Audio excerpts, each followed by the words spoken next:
Hello guys, in this video we are going to talk about Archea, one of the three domains under the Carl Woese system of classification, the others being the bacteria and the eukarya. This Archea was earlier thought to be a part of bacteria and it was hence called Archaebacteria, which is the most primitive form of bacteria, but then afterwards they are classified under a separate domain. Okay, and this Archaea was used to be thought that they live in the edge of the life. That means that they live in highly extreme conditions, such as high acidity conditions, high temperature, and high salt concentrations. But this, after all, later when we started looking everywhere, when we learned higher methods to search for this bacteria like PCR, we found that these bacteria can be found anywhere. For example, in ocean beds, for example, in the guts of ruminants, etc. So, to start, we will start with the differences between Archaea and bacteria, which led to the separation of Archaea from bacteria and formation of a new domain called Archaea. So let us look at the differences. Now, in one of my previous videos, that is the structure of bacterial cell, I had discussed about the structure of bacterial cell, which is that they, from the outside to inside, that they contain three different layers. The first, the capsule layer, then the cell wall, then the cell membrane. And superficially looking, this Archaea is quite similar to that of bacteria, which is why people classified it as bacteria in the first time. So to see, superficially looking, that Archaea also contain capsule, cell wall and cell membrane. Okay, and Archaea are quite the similar size as that of bacteria, and shape is also quite similar as that of bacteria. And then the Archaea also doesn't contain any membrane bound organelles as that of bacteria. So there are so many similarities between Archaea and bacteria. But if we look at much more detail, we will find subtle differences between the chemical structure of all these. So let us start with the differences between the archaeal cell membrane and the bacterial cell membrane. Now if we zoom in to this cell membrane over here, which is the innermost layer of Archaea or bacteria, anything, we will find some repetitive monomers like this. So they are represented like this in pictorial form, and this interprets as follows. So this circle you can see over here is actually hydrophilic. It contains a charged phosphate moiety, and this long thread like structure you can see over here is a long chain fatty acid, and it is hydrophobic, so it doesn't like to stay near water. So since there is water outside and inside the cell where the cell lives, so there is H2O outside as well as H2O inside, therefore the membrane has this type of arrangement. So this faces the outside, so there is outside, there is inside, and this structure repeats itself and forms the whole membrane over here. So this faces water, and in between, like a sandwich, this doesn't have to face water. So this is common to both Archaea as well as bacteria. But in many Archaea, it has been seen that this cell membrane is not bilayered. Rather, this cell membrane is monolayered. So what do I mean by this? Let us see. Monolayered means that this is only one moiety. Okay, so this is a moiety containing a long fatty acid, as you can see, long fatty acid chains, and in either side we have a phosphate group. So it is actually one molecule or one chemical moiety. Okay, another difference, but this is not always the case, but in many Archaean species we have found that this monolayer formation is there. Next, if we see the chemical structure of them, we will find that normally, sorry, this is not the one, this is the chemical structure we want to see over here. So normally we will find ester linkages in the cell membrane. So here the linkage of the fatty acid to the glycerol present over here is ester linkage. Normally we find these type of linkages over here. So this type of linkage is an ester linkage, as we have studied in chemistry, C double bond O, single bond O, and this is the fatty acid part, you can see represented by this, and there is the phosphate group. This is actually not present on the same side, this is present on the opposite side. So this is a wrong picture I downloaded from Google, and all these things are connected to the glycerol. Okay, so this is the glycerol. It connects the two long fatty acid chains and one phosphate group which will be present on this side. Okay, so this is the phosphate group, so it is charged, as you can see. But in case of the Archea, we find ether linkages over here, as you can see, single bond O on both sides, and then we have the fatty acids over here. So that is ether linkages. Then we have this glycerol moiety and the phosphate group as usual.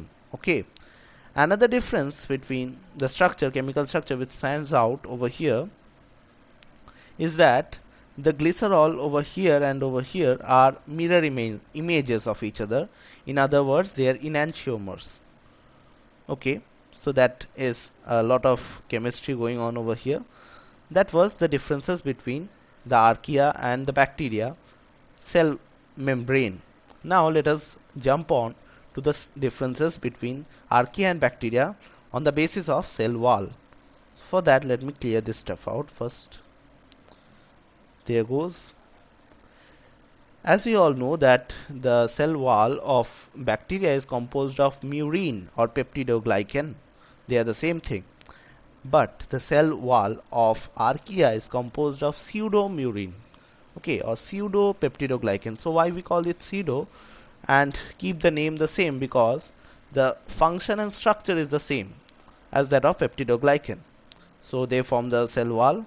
Pseudopeptidoglycan also forms the cell wall. So the function is the same by giving an outer protective structure. That is a function which is the same in case of Archea and that of bacteria, and the structure is quite the same if we don't go into much chemical details.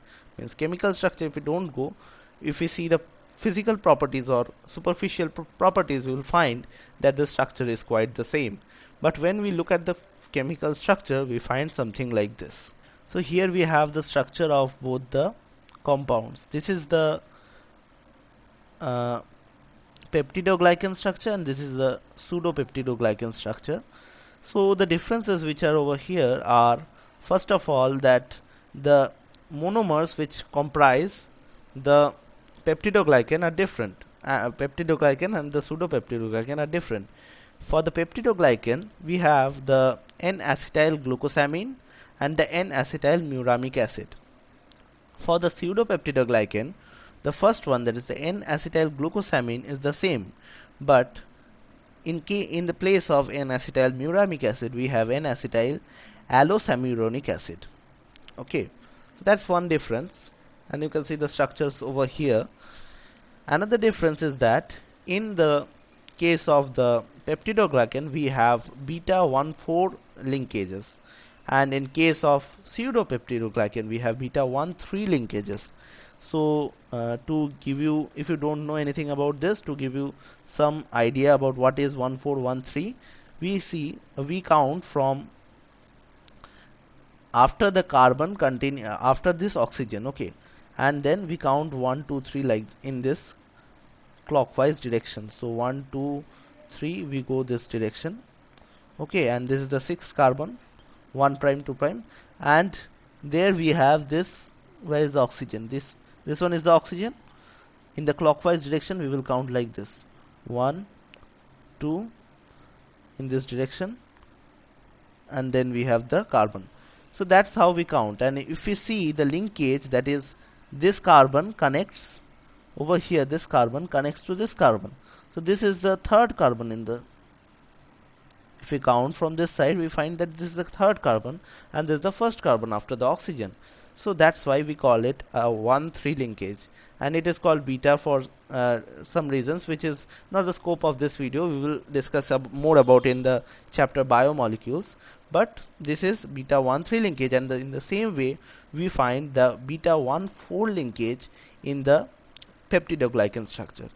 Okay, and having this beta 1,3 linkages in the pseudopeptidoglycan structure makes it insensitive to lysozyme. What is lysozyme? Lysozyme is the structure which is lysozyme is the enzyme which is present in our saliva, and it protects us from harmful bacteria. But it has a drawback. So that is this archaebacteria. It cannot recognize archaebacteria and destroy archaebacteria because it possesses this beta 1,3 linkage, and it cannot recognize that. It can recognize beta 1,4 linkage and destroy the bacteria which possess this beta 1,4 linkage. Okay, so if any normal bacteria from the domain bacteria, if any organism from the domain bacteria enters our mouth, we can destroy it because it can be harmful. But in case of the archaebacteria, we cannot destroy it with help of lysozyme. In that case, we have our stomach HCl and other factors, other things which can help protect us. And another thing is that these archaea are not mostly parasites. So will never find usually that archaea, organism from domain archaea, is causing diseases. So they are not parasites. Okay, so there are differences. Another differences, there are more difference. Okay, so another difference between archaea and bacteria is that archaea, let me draw some ribosomes inside. Okay, so in the cytoplasm there will be scattered ribosome in case of both archaea and bacteria, right? Because ribosomes are non-cell membranous structures. They do not possess, or non-membranous structures. They do not possess any membrane.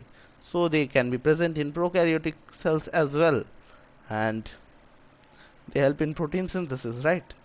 So there is enough. So there will be ribosomes scattered all over in the cytoplasm, and there is difference in the 16S portion of the ribosome. So that is obvious because if you know even a little bit about the 16S portion actually helps us to create a evolutionary line, or create a phylogenetic classification. Okay, so because the 16S portion of the ribosome changes very little from different species to species, or even genus to genus. So it changes very little, and therefore based on the amount of change which one organism has from another organism, we can find out how distantly these organisms are related. Okay, so obviously archaea and bacteria are different domains of organism, and therefore they will have different 16S ribosomal RNA structure. Okay, so I hope that is clear. Now let us look at the tree of life, and where does this archaea and where does this bacteria and all separate out from the last universal common ancestor. So let us look at a picture. Over here you can see that this represents the last universal common ancestor.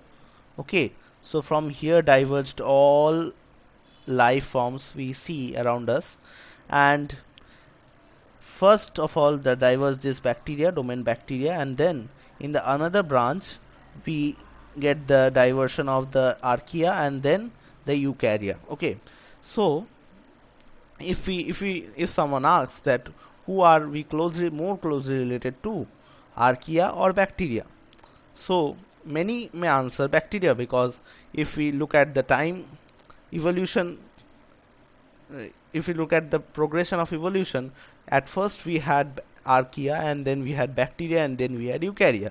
So then it is very logical, means not correct, but it is logical to say at some point of view that bacteria are more closely related to eukarya. But if we look at the tree of life, bacteria separated much long ago than the archaea. So therefore the we are more closely related to archaea than we are to bacteria. Okay, so that was about the phylogenetic tree of life.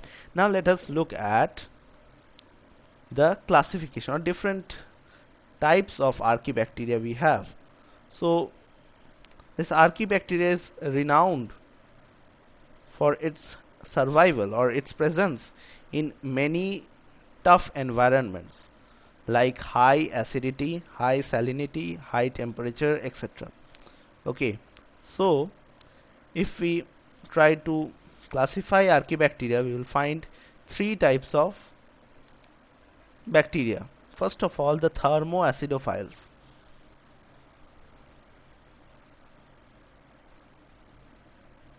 Then we have the halophiles. Okay, and then we have the methanogens. Broadly classifying this archaea, we find these three groups. So first of all, let's start with the thermoacidophiles, and before starting anything, let me tell you that these two group of bacteria, that is the thermoacidophile and the halophile, are facultative anaerobic bacteria. That means they usually prefer to live in aerobic conditions, but they can comfortably live in anaerobic conditions as well.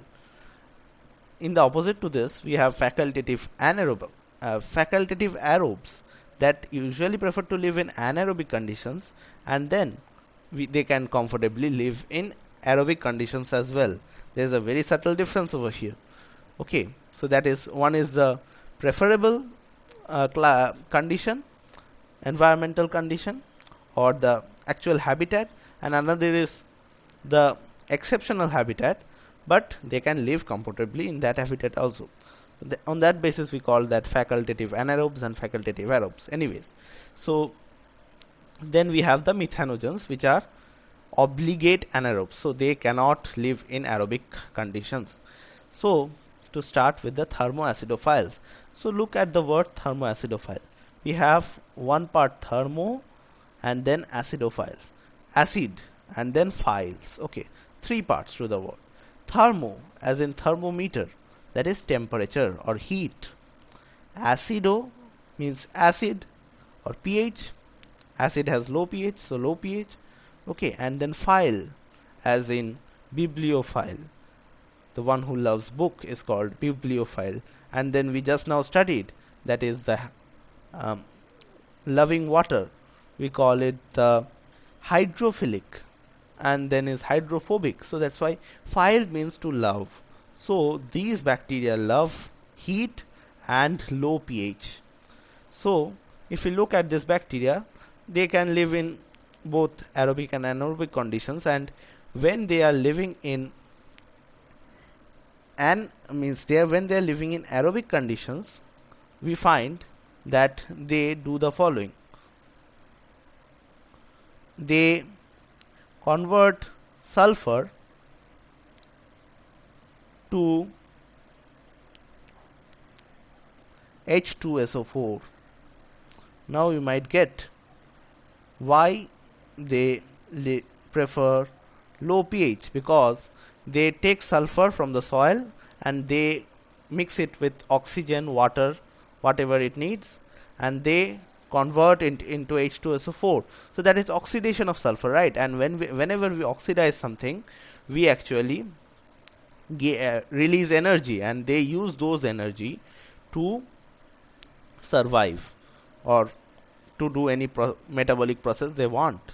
So to produce energy, they use this reaction over here, and that is in aerobic condition. Then when they are doing this reaction in the medium they are living, they produce a lot of H2SO4, and therefore the medium becomes acidic, and that doesn't matter to them because they love acid. And then to move on, we have the halophiles. Okay, so let me keep this over here. The halophiles, that is the halogen, halogen or halo means actually salt. Okay, so salt doesn't means common salt. Salt means any type of salt, that is so common salt is NaCl, but there can be so much salts other than NaCl. Salt is actually an ionic bond between a metal and a non-metal, or non-metal means a halogen. Okay, metal and a halogen mostly. Okay, so that type of salt, and they love to live in that type of salt. So what type of environment possesses so much amount of salt which this bacteria or this type of organisms like? That is the sea water, the Dead Sea, the Red Sea. They are known or renowned for the amount of salt they possess. The Dead Sea contains so much amount of salt that it is called the Dead Sea, because no such life can live in that sea because of that amount of salt. Because if we know that when there is a cell, okay, and the medium outside it has a lot of salt, what will happen if the medium outside it has a lot of salt? It has a lot of salt. So the as we know, osmosis will take place, and the water, and what is the motive of osmosis? It is to equilibrium, means to create equilibrium between the uh, outside concentration and inside concentration. So if there is a lot of the concentration of the outside medium is high, then the concentration of the medium inside the cell, then water from the cell will go out. So water will go out. So when water will go out, the salts are in the salts which the cell have are inside the cell, but the water is going out. So therefore the concentration of the cell is increasing and the water is going out. So the solution in which the cell is living is becoming more dilute. So the concentration of the solution or the concentration of the environment in which the cell is living is becoming, or it is decreasing. So like that, the osmosis wants both the concentrations inside and outside to be equal. But if we compare it to the Dead Sea, so it is a sea, so water from one cell cannot do anything, and therefore if a normal cell is kept over there, all the water tends to go out and the cell gets plasmolized, which means that the cell shrinks and becomes very small. And as you may have guessed, such a small cell cannot live, because water is very essential for life, and therefore this cell dies. But these halophiles can live in such environments. How do they live? They actually increase the concentration inside them, or they have a lot of concentration of salt inside them. So let me choose one color. So let's say these orange dots represent the salt, okay, and this is the condition for a normal cell. But for a halophile, the condition is more like this. So the condition is more like this. So their internal environment is itself, or it is the same concentration as that of the external environment. So if we keep that in such a high concentration, nothing will happen, because osmosis, why will osmosis not take place? Because osmosis wants the concentration of both the internal and external environments to be the same, and they already have the concentration as same, so they can very well survive in these environments. But again, if we keep them in an environment which has very low concentration of salt outside, then they will die. Why?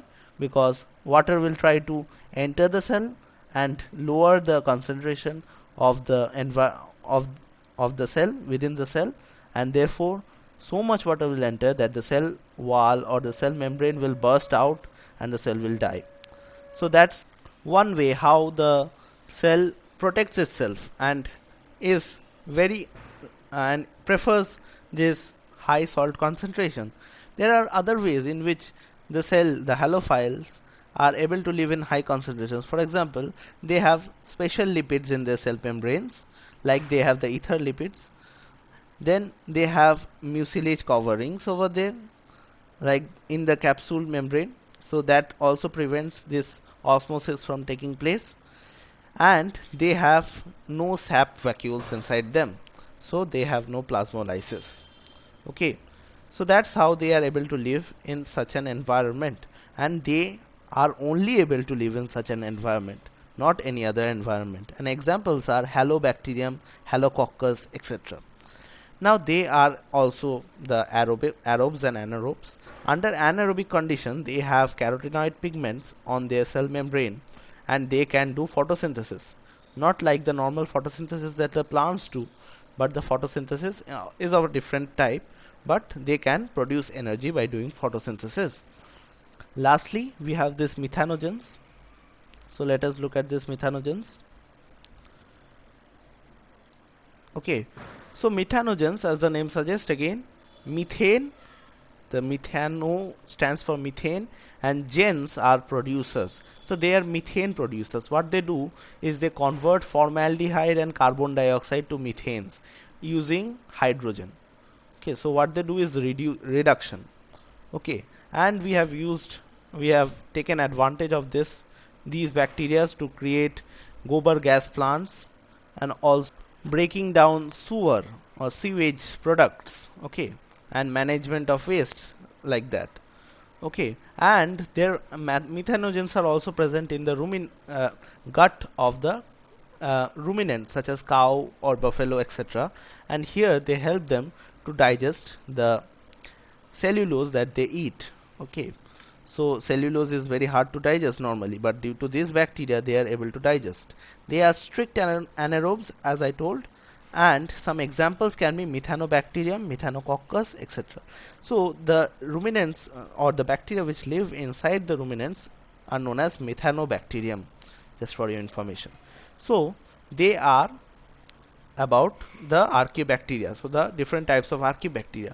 Now the reproduction in archaeobacteria, they do normal reproduction like that of bacteria, but till now archaeobacteria doing spore formation has not been found. So there is no example of archaeobacteria doing spore formation. Other types of reproductive methods are present in case of Archea, like that of binary fission and other types of reproductive methods. Okay, so that's about Archea. Hope you liked the video. Please like, comment and subscribe if you did, and see you later. Bye.